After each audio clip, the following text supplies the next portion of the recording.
ایک پیغام ہم یہاں سے اپنی پاک فوج کو بھی دینا چاہتے ہیں. ہمیں اپنی فوج سے محبت ہے، لیکن وہ فوج جو بارڈروں کے اوپر ہو.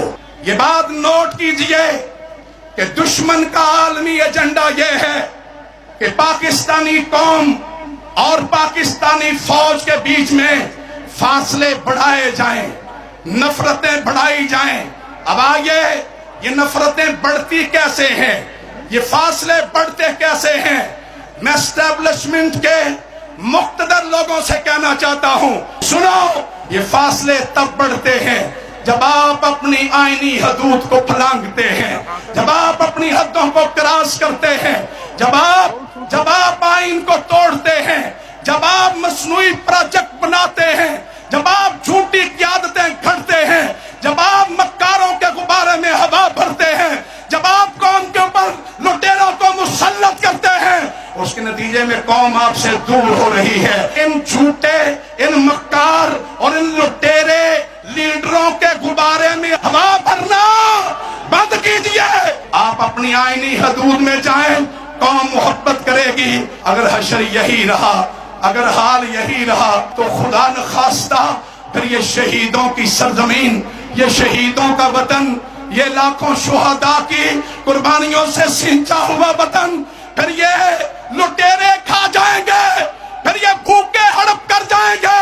کوئی لندن لے جائے گا، کوئی سوئٹزرلینڈ لے جائے گا، کوئی باہر منتقل ہو جائے گا.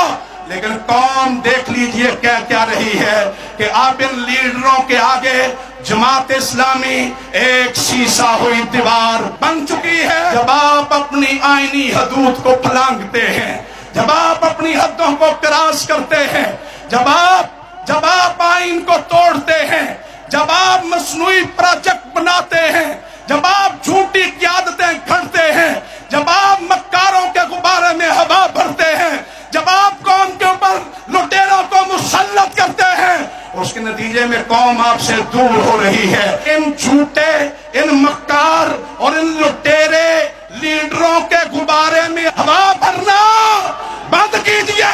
آپ اپنی آئینی حدود میں جائیں، قوم محبت کرے گی. اگر حشر یہی رہا، اگر حال یہی رہا تو خدا نخواستہ پھر یہ شہیدوں کی سرزمین، یہ شہیدوں کا وطن، یہ لاکھوں شہداء کی قربانیوں سے سینچا ہوا وطن، پھر یہ لٹیرے کھا جائیں گے، پھر یہ بھوکے ہڑپ کر جائیں گے.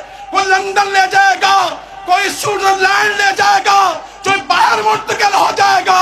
لیکن قوم دیکھ لیجئے کیا رہی ہے کہ آپ ان لیڈروں کے آگے جماعت اسلامی ایک سیسا ہوئی دیوار بن چکی ہے.